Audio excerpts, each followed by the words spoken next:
Welcome to the Nellis Auction Warehouse Safety Training.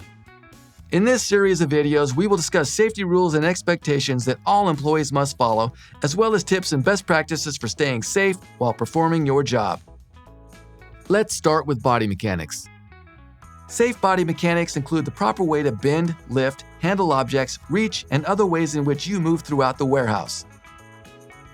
Stretching. Before beginning any type of physical work, you are encouraged to perform leg, arm, and back stretching exercises. This can help keep you loose and reduce your risk of common injuries such as muscle sprains and strains. Lifting. One of the most important body mechanics to focus on is your lifting technique. For example, when bending down to lift an item, you should be bending at the knees and not at the waist. Doing this while keeping your back as straight as possible will improve your balance, ability to generate power, and help to avoid repetitive strain and injury to your back.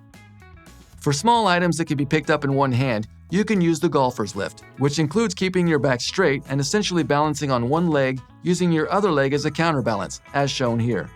The golfer's lift can be useful when reaching down into a speed pack to pick up a small item. Next, when carrying an item, you should always make sure to keep it in your powerlifting zone, which is between your waist and your chest. If you hold or carry an object above shoulder height or walk with it below your waist, you are more likely to lose your balance or drop the object. Keeping it in your powerlifting zone will ensure more stability, better balance, and put the least amount of strain on core muscle groups. Lastly, we encourage team lifts for items that are over 50 pounds or that are awkward to handle by yourself. If you find yourself struggling with a heavy or difficult item, find a team member to assist you in moving it. Reaching. When reaching for items, you should never go up onto your tiptoes or climb onto shelves, carts, or inventory items. Instead, you should use one of the readily available step ladders located throughout our warehouse. Both feet should be planted firmly and flatly on the steps, and again, you should never rise up onto your toes or step onto a shelf to extend your reach. If you still cannot reach an item from a step ladder, find a taller team member to assist you in safely reaching the item. Movement throughout the warehouse, trip hazards, etc. Slips, trips, and falls are responsible for the majority of all workplace injuries, so it is important that while moving throughout the warehouse or parking lot, you always walk and not run. A warehouse environment has many slip and trip hazards, as well as active workers, moving carts, and a variety of other obstacles. Running greatly increases the chances of overlooking these hazards and causing injury to you or possibly a fellow team member. Additionally, maintaining a clean and organized workplace will dramatically reduce the risk of trip and fall injuries. Keep trash and debris cleared from floors, walkways, and other work areas. Always return tools and equipment to their designated locations when finished with them. If you see something unsafe, such as a slip or trip hazard, fix the issue if possible. However, if you are unsure whether you can safely fix the issue, such as a frayed electrical cord, broken machinery, falling racks, etc., then assume you cannot and immediately inform a supervisor of the issue. We never want you to put yourself in an unsafe situation. It's always best to err on the side of caution if you're not sure. Tools and equipment. Your job will require you to work with a variety of common warehouse tools and equipment. Proper use of this equipment, along with following a few guidelines and safety precautions, can greatly reduce your risk of injury. Personal protective equipment, or PPE. PPE refers to any equipment a person can wear or attach to their body to protect them from injury. You will be provided with any and all PPE necessary to make you safe and your job easier. This includes things like gloves, back braces, safety glasses, earplugs, protective sleeves, high-visibility vests, etc. While some equipment is optional, high-visibility vests must always be worn when working in the parking lot. Each of our warehouses have PPE available for employees to use. However, if you would like a particular type of PPE that we don't have, you could submit a request to have it added to our standard product line. Carts. One of the most common pieces of equipment you will encounter will be the carts used for moving product within the warehouse and out to the customer vehicles in the parking lot. There are several types of carts, including panel carts, furniture dollies, speed packs, and flatbeds. Each type has its own purpose and advantage on how it's used, but all carts share the same safety rules and guidelines. Always use your cart for the purpose it was intended. Never overstack items on your cart to the point of it possibly tipping over or where items are likely to fall off. Never put your foot on or ride on your cart. Do not use your cart as a step to reach something. Always hold your cart until it has come to a complete stop, never letting it go when it's in motion. Make sure your cart does not roll away from you when loading or unloading it, particularly in the parking lot. Do not try to stop a runaway cart by stepping on it, or try to pick it up with your foot like you would a skateboard. Never leave your cart where it can be run into, run over, or tripped on. This is especially important to pay attention to in the parking lot and with furniture dollies, which are not as easy to see. Pallet jacks are also commonly used in our warehouses, primarily when unloading pallets of inventory from our trucks and when distributing product to our processing areas. Here are a few safety tips when working with a pallet jack. Make sure to slide the forks in until centered under the pallet. Only raise the jack to the point that the pallet is no longer touching the floor and can be moved without dragging. Make sure to keep your toes clear of the front wheels of the jack as you're pulling it. If you have to stop suddenly while using the pallet jack, lift the release switch immediately to drop the pallet to the floor. Never try to stop the momentum of a moving pallet jack by blocking it with your body or stopping it with your foot. If others are nearby when dropping the pallet to the floor, always announce that you are about to drop the pallet. This will help them to know to keep their toes clear. When you are finished with the pallet jack, you should always store it underneath a pallet with the handle turned sideways. This will prevent the jack from rolling out from under the pallet and the forks from becoming a tripping hazard. Box cutters. Box cutters are used to open packages for inventory processing, break down gaylords or other large boxes, and help remove excess tape and shrink wrap. When using a box cutter, make sure the box you are cutting is resting firmly on a flat surface. You should never hold a box on your body, such as your knee, while attempting to use the box cutter. Always cut in a direction away from your body. When cutting, only extend the blade to the thickness needed to cut the material. This not only prevents damage to the item inside the box, but also improves cutting leverage and safety. Always retract the blade of your box cutter when finished using it or when handing it off to a coworker. Replace dull blades immediately. Sharp blades will reduce the amount of tugging and pulling, which can cause your hand to slip. Forklifts and pit equipment. Forklifts and other powered industrial trucks, or pit equipment as they are known, require special training and certification to operate. Under no circumstances should an employee use this type of equipment without the proper certifications. These are large mechanized vehicles that are used to move extremely heavy objects around the warehouse.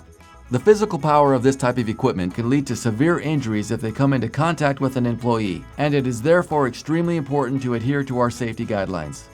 If you are walking or working near a forklift in use, you should follow these basic rules. Always be aware of where the forklift is when working around one. Remember, they can move quickly both forward and backwards and can change directions rapidly. Pit operators should be utilizing their horn when equipment is in use. If you hear the horn, be aware that there is heavy machinery operating in your vicinity and be extra sensitive to your surroundings. Never assume a forklift operator sees you. Do not cross the path of a forklift until it has come to a complete stop and the operator has made eye contact with you and gives you the signal that it is safe to pass. Do not catch a ride on a forklift, climb on it, or allow yourself to be lifted up on its forks or a pallet.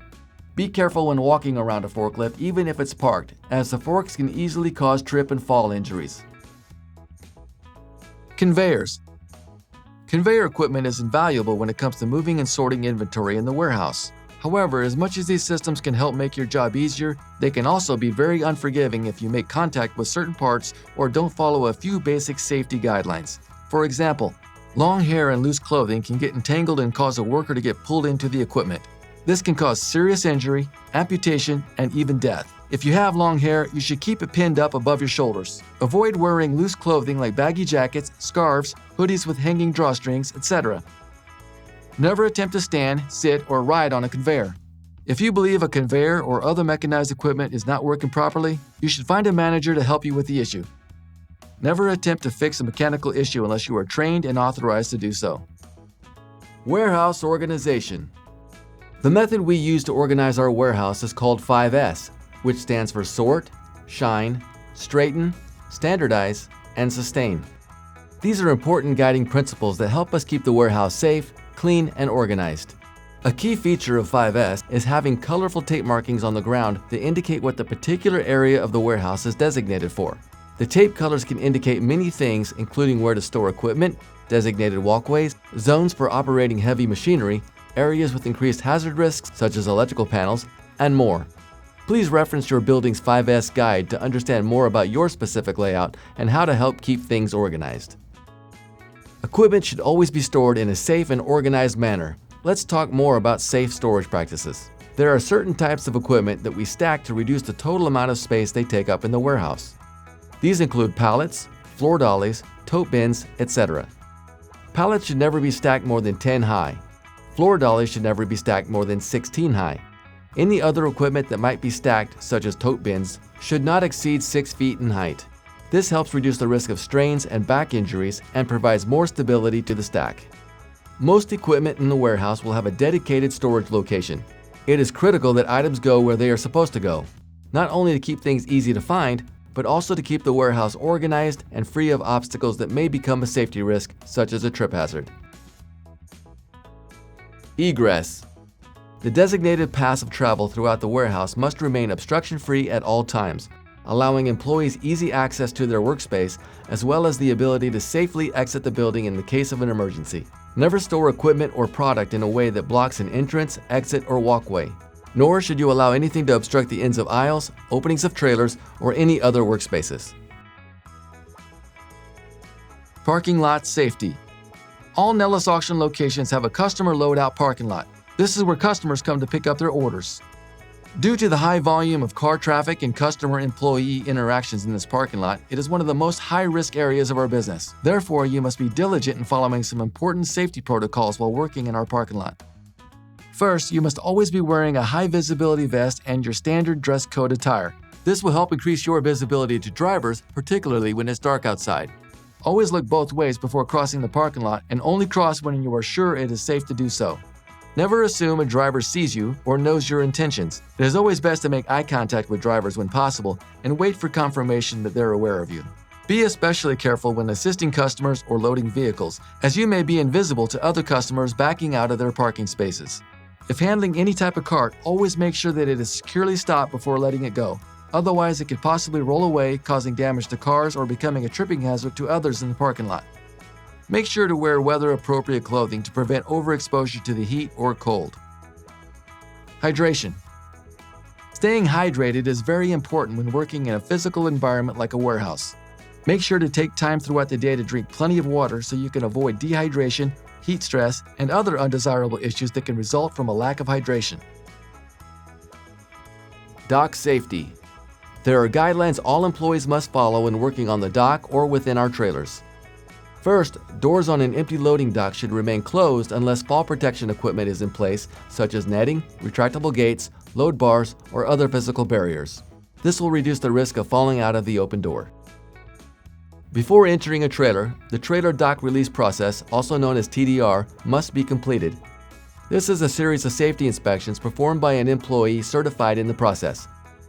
Before entering the trailer, there must be a visual indicator present, such as a completed checklist or sign showing that the TDR process is complete. This lets employees know that the trailer is safe to work in. All trailers newly docked must go through the TDR inspections before being entered by an employee.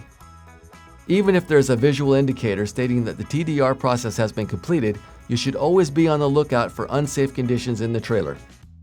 For example, there should always be a dock plate engaged on the trailer before entering. Do not enter if the dock plate is not yet lowered and engaged.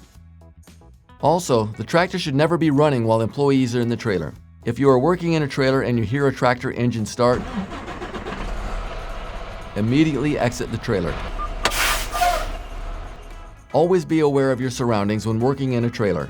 Many of our shipments come with floor-stacked loads, meaning the product is stacked from floor to ceiling in the trailer. Floor-stacked loads can shift during transit, creating a potential falling item hazard for employees who are unloading them. Always let falling objects fall. Never try to catch or stop them from falling, as this can result in injury. You should begin unstacking the load from the top downward, as this will be the safest way to keep the stack stabilized. If you cannot reach an item toward the top of the stack while keeping your feet flat on the ground, then use a step stool to make it easier to reach. When working in a trailer, be aware of the external weather conditions around you. Temperatures inside a trailer can far exceed external temperatures and put you at risk of dehydration. This is especially concerning in the summer. If available, ensure that fans and other cooling equipment are utilized to keep the conditions in the trailer more comfortable. In the winter, you should wear additional layers of clothing, as heating from the building may not extend into the trailer itself. Always drink plenty of water whether it is warm or cool outside, as unloading a trailer is a physically demanding task that can leave you dehydrated. Pit on dock and safety vests. Forklifts and other pit equipment are most often utilized on our docks. You should be extra alert and on the lookout for pit equipment operating in this area of the warehouse. Any employees needing to enter the trailer yard or work in a pit-designated area of the warehouse must wear a reflective vest to increase their visibility. Stick to the safety guidelines outlined in this series of videos for interacting with forklifts. Fire evacuation plan. In the event of an emergency such as a fire, it is important for all employees to know the procedures for safe evacuation. First, make sure you know where your building exits are. If there is a fire, immediately go to the nearest exit that you can safely reach and get out of the building. You should also know where fire extinguishers are located in the building. While they are there for your protection, your primary goal in an emergency is to exit the building as quickly and safely as possible. The fire extinguishers should only be used to clear a pathway out of the building or put out a small fire before it grows. Do not attempt to fight any sizable blaze. Once out of the building, you should meet up with the rest of your fellow employees at the rally zone. The rally zone for most Nellis auction buildings will be the customer load-out parking lot and at least 20 yards away from the building. All employees should gather here to wait further instructions from building management as they get a head count of everyone present. It is very important that you do not go to your car or leave the premises. If you leave without telling anyone, your coworkers might think that you're still in the building, and it could result in the injuries or deaths of first responders that were sent in to rescue you. Do not re-enter the building until your manager has given you the all-clear to do so. In addition to fire, there are several other safety emergencies that require a specific plan of action or evacuation. These include extreme weather conditions, earthquakes, domestic threat, etc. Please refer to the company emergency action plan to familiarize yourself with the procedures for each of these scenarios. Injury reporting. While our goal is for everyone to stay safe at work every day, we do understand that injuries happen. Here are the correct procedures to follow in the event that you sustain an injury at work. First, you should immediately seek first aid for your injury and inform a manager or supervisor of the incident. We will make sure you get any medical attention you need as soon as possible, as well as document the incident. Depending on the severity of your injury, we may treat you on site with our first aid kit, send you to our own medical provider to have your injury evaluated and treated, send you to an urgent care facility, or call an EMT to provide emergency treatment and transport you to a hospital. Always communicate with us before visiting your own doctor, as this may complicate the workers' compensation process, and we'll already be sending you to one of our own doctors to evaluate your injuries and begin any treatment needed. Do not continue to work through an injury without informing a manager. Working through an injury can worsen its severity, and we want to make sure that you stay safe and healthy. If you don't notice an injury such as a strain, sprain, or contusion until after you've left work, you should inform management of the injury at the beginning of your next shift. If you return to work following an injury with restrictions recommended by your doctor, make sure that your manager is aware of the restrictions so that you can be accommodated until your injury is healed. Hazmat. While working in the warehouse, you may encounter hazardous materials, also known as hazmat. Hazardous materials can include chemicals, flammable materials, lithium-ion batteries, and more. Hazmat items must be handled with care and disposed of properly to avoid creating a safety incident. If you come across one of these items and are unsure of how to safely handle it, escalate to a manager for assistance. There are safety equipment and supplies in the warehouse to protect you in the event of coming into direct contact with this type of material. This includes items such as eye wash stations and cleaning solutions. Make sure you know where such equipment is located in your warehouse and inform management if you are in need of such assistance. Each Nellis auction location has cleaning supplies that are used for warehouse maintenance. Many of these supplies contain hazardous chemicals that should be used with care. Only authorized employees familiar with these products and their material safety data sheets should be using these supplies. Material safety data sheets, also known as MSDS, contain information regarding the chemical contents and safe handling procedures of a product. This concludes the warehouse safety training. Remember to follow these rules and guidelines as you perform your job each day. And above all, stay safe.